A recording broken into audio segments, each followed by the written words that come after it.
Selamat pagi saudara-saudari dikasih Kristus. Kita mengawali hari baru dengan mendengarkan firman Tuhan yang diambil dari Injil Lukas bab 24 ayat 13 sampai dengan 35. Tuhan bersamamu.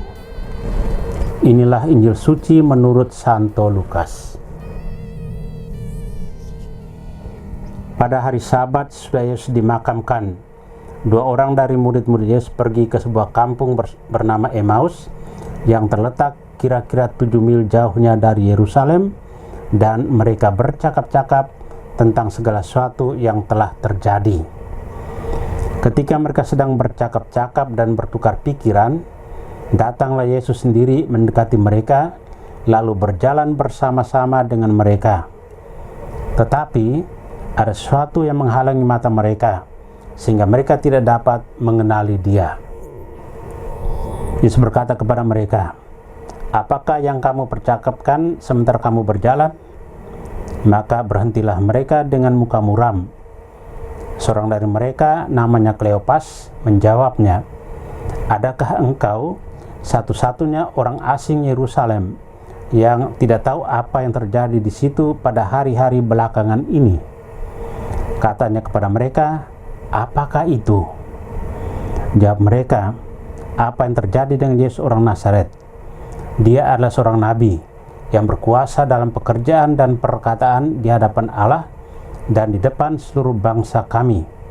Tetapi imam-imam kepala dan pemimpin-pemimpin kami telah menyerahkan Dia untuk dihukum mati, dan mereka telah menyalibkannya. Padahal kami dahulu mengharapkan bahwa Dialah yang datang untuk membebaskan bangsa Israel. Tetapi sementara itu telah lewat 3 hari sejak semuanya itu terjadi, dan beberapa perempuan dari kalangan kami telah mengejutkan kami. Pagi-pagi buta mereka telah pergi ke kubur dan tidak menemukan mayatnya. Lalu mereka datang dengan berita bahwa telah kelihatan kepada mereka malaikat-malaikat yang mengatakan bahwa Yesus hidup. Dan beberapa teman kami telah pergi ke kubur itu dan mendapati bahwa memang benar yang dikatakan perempuan-perempuan itu, tetapi Yesus sendiri tidak mereka lihat. Lalu ia berkata kepada mereka, "Hai kamu orang bodoh, betapa lambannya hatimu, sehingga kamu tidak percaya akan segala sesuatu yang telah dikatakan para nabi.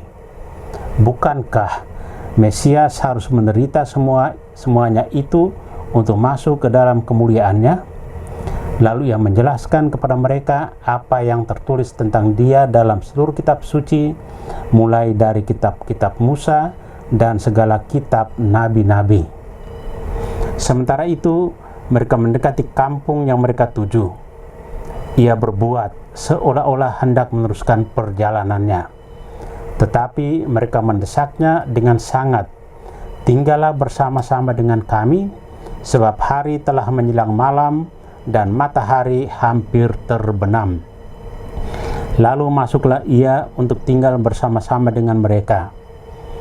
Waktu duduk makan dengan mereka, ia mengambil roti, mengucap berkat, lalu memecah-mecahkan roti itu dan memberikannya kepada mereka. Ketika itu terbukalah mata mereka dan mereka pun mengenali Dia, tetapi Yesus lenyap dari tengah-tengah mereka. Kata mereka seorang kepada yang lain, "Bukankah hati kita berkobar-kobar ketika Ia berbicara dengan kita di tengah jalan dan ketika Ia menerangkan kitab suci kepada kita?"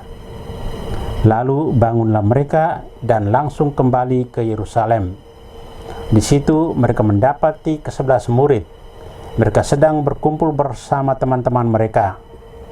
Kata mereka kepada kedua murid itu, "Sungguh Tuhan telah bangkit dan telah menampakkan diri kepada Simon." Lalu kedua orang itu pun menceritakan apa yang terjadi di tengah jalan dan bagaimana mereka mengenal Yesus pada waktu Ia memecah-mecahkan roti. Demikianlah sabda Tuhan. Saudara-saudari dikasih Kristus, tema kita hari ini kebangkitan sumber kekuatan. Suatu perjalanan tidak selalu lurus dan mulus, tetapi akan ada liku-liku dan bebatuan. Seperti kedua orang murid, kita juga mengalami perjalanan Emmaus, yakni perjalanan siara kehidupan kita. Tentu tidak selalu lurus dan mudah. Kadang kita menemukan kesulitan dan persoalan, ibarat bebatuan dan tanjakan terjal yang harus dilalui. Perjalanan kedua murid ke Emmaus, sebagaimana diketahui, bukanlah perjalanan pulang atau mengejar suatu impian, tetapi merupakan kegelisahan, ketakutan, dan keputusasaan. Perjalanan melarikan diri dari realitas. Sulit bagi mereka menerima bahwa orang yang mereka andalkan mati secara mengenaskan. Keputusan itu membuat para murid dengan mudah terpengaruh oleh berbagai prasangka negatif yang mereka dengar. Bahkan mereka pun tidak sanggup menyadari kehadiran Tuhan yang bangkit di dekat mereka. Mereka meninggalkan Yerusalem setelah dilanda kekecewaan dan kesedihan akibat harapan mereka tak terpenuhi. Mereka memiliki impian bahwa Yesus akan muncul sebagai pembebas bangsa Israel, tokoh politis yang hebat dan bisa membawa kesejahteraan bagi seluruh rakyat. Tapi nyatanya Yesus justru mati dibunuh oleh bangsanya sendiri. Iman kedua orang Emmaus ini sungguh sudah lemah menyaksikan kematian Yesus Sang Almasih. Memang harapan-harapan seringkali tidak sesuai dengan kenyataan, atau apa yang secara lahiriah dan manusiawi menjadi cita-cita kita tak selamanya cocok dengan skenario atau rancangan Allah. Mungkin kita banyak kali mengalami peristiwa-peristiwa mengecewakan semacam itu. Kita juga bisa mengalami kegagalan-kegagalan yang menyakitkan. Semua itu membuat kita patah semangat dan memutuskan mundur dari perjuangan.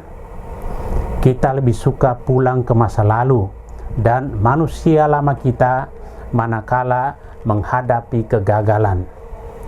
Kita lupa bahwa Yesus selalu hadir dan menemani kita, menguatkan kita, dan memberikan motivasi untuk mau maju lagi dan bangkit dari keterpurukan. Saudara terkasih, ternyata kebangkitan Tuhan tidak lagi membuat bingung dan frustrasi, melainkan menjadi sumber kekuatan batin, sumber berkat dan harta karun rohani yang luar biasa berharganya. Kekuatan berkat dan kekayaan rohani karena kebangkitan Kristus itulah yang mereka bawa kemana-mana dan mereka share kepada semua orang. Perjalanan ke Emmaus bagi kita adalah perjalanan iman yang sering kali dihadapkan dengan persoalan seperti sedih, cemas, dan putus asa. Namun, iman yang kuat seringkali tumbuh dalam kesulitan bagi orang yang percaya. Oleh karena itu, jangan kita kehilangan harapan. Mari kita mengundang Tuhan untuk hadir dalam kehidupan kita. Biarkanlah Dia mengubah kesesakan hati kita menjadi kehidupan yang penuh dengan semangat kebangkitan. Semoga demikian. Amin. Marilah kita berdoa. Tuhan, pagi ini kembali kami naikkan syukur dan permohonan. Terima kasih sudah menjaga kami saat tidur maupun bangun. Terima kasih untuk udara sejuk dan segar pagi ini. Bukalah mata hati kami, mampukan kami memandang kemurahan dan karya-Mu, serta memuji dan memuliakan-Mu melalui pekerjaan dan pelayanan kami hari ini. Bimbinglah kami selalu untuk menyadari kesalahan kami dan bertobat, sehingga kami sungguh rendah hati, mau membuka hati dan siap menerima rahmat-Mu yang tinggal dalam hati kami. Kristus terang dunia, berkatilah keluarga kami, jadikanlah kami alat kasih-Mu, dan pantaskanlah kami menjadi hamba-Mu yang setia. Amin. Tuhan bersamamu.